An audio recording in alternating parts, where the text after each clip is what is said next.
안녕하십니까. 이어서 원주권 뉴스입니다. 이틀째 영서 전역에 폭염주의보가 내려진 가운데 오늘은 원주를 비롯한 영서 지역은 한낮 기온이 33도를 웃돌아 덥겠습니다. 지역별 낮 최고 기온은 원주, 횡성 34도, 영월, 평창 33도 등 어제보다 1도에서 2도가량이 높겠으며 대기도 불안정해 오후부터 지역에 따라 5에서 50mm의 소나기가 오는 곳도 있겠습니다.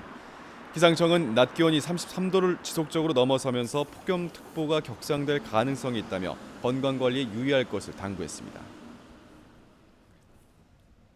일본이 한국을 화이트리스트에서 배제한다는 시행령을 공포했습니다.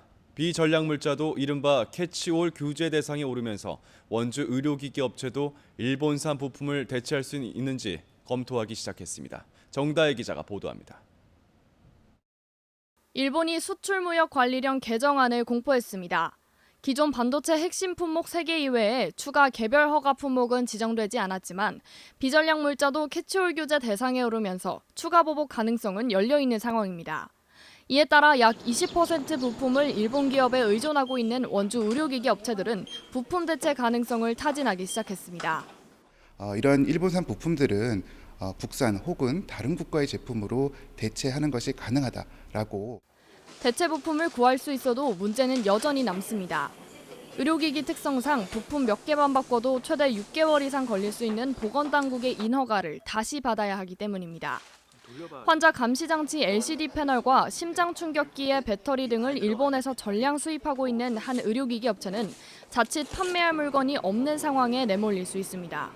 이제 의료기기 특성상 그 인증 인허가를 또 다시 진행을 해야 되는 그런 불편함이 있습니다. 그래서 실제 그 인허가를 다시 진행을 하면은 최소 3개월에서 6개월까지 그만큼 지연되고 그런 상황들이 발생할 수 있습니다. 국내 기업 부품 자급도 가능하지만 아직은 한계가 있습니다. 기기 종류에 따라 다양한 부품을 제공하는 일본 기업과 달리 국내 기업은 아직 많이 쓰이는 품목에만 공급이 집중돼 있어 단가를 맞추기가 힘든 것으로 전해졌습니다. 일본이 어제 한국을 화이트리스트에서 배제하는 시행령을 공포한 가운데 일본 기업의 상당량을 의존하는 한국 의료기기 업체들은 긴장의 끈을 놓지 못하고 있습니다.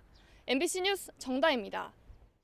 동해안에서 울릉도와 독도를 오가는 여객선사도 일본의 경제 보복 대응에 동참하고 있습니다.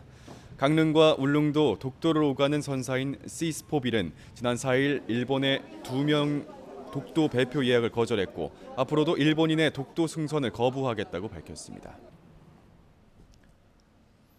횡성 둔내 고랭지 토마토 축제가 오늘부터 사흘간 횡성군 둔내면 시가지 일원에서 열립니다.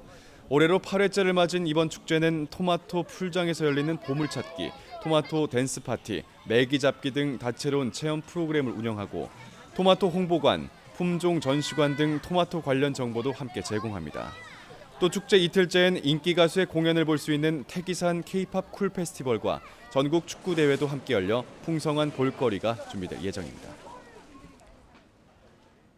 도내에서 동물복지 축산농장 인증을 받은 양돈과 육개농장은 한 곳도 없는 것으로 나타났습니다. 농림축산식품부의 동물복지 축산농장 인증 실태조사 결과에 따르면 지난해 도내에서 인증을 받은 곳은 14곳으로 제주도와 인천 다음으로 적었습니다.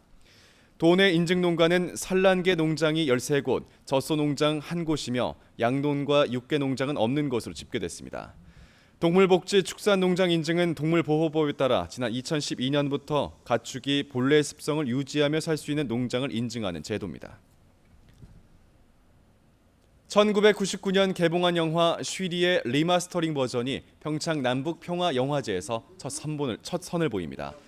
영화제 측은 반공 영화의 이분법적 세계관에서 벗어난 분단 장르 영화의 효식격인 이 작품이 한국영상자료원의 작업을 통해 디지털 버전으로 새롭게 태어나 관객과 다시 만나게 됐다고 그 의미를 부여했습니다. 뉴스를 마칩니다. 고맙습니다.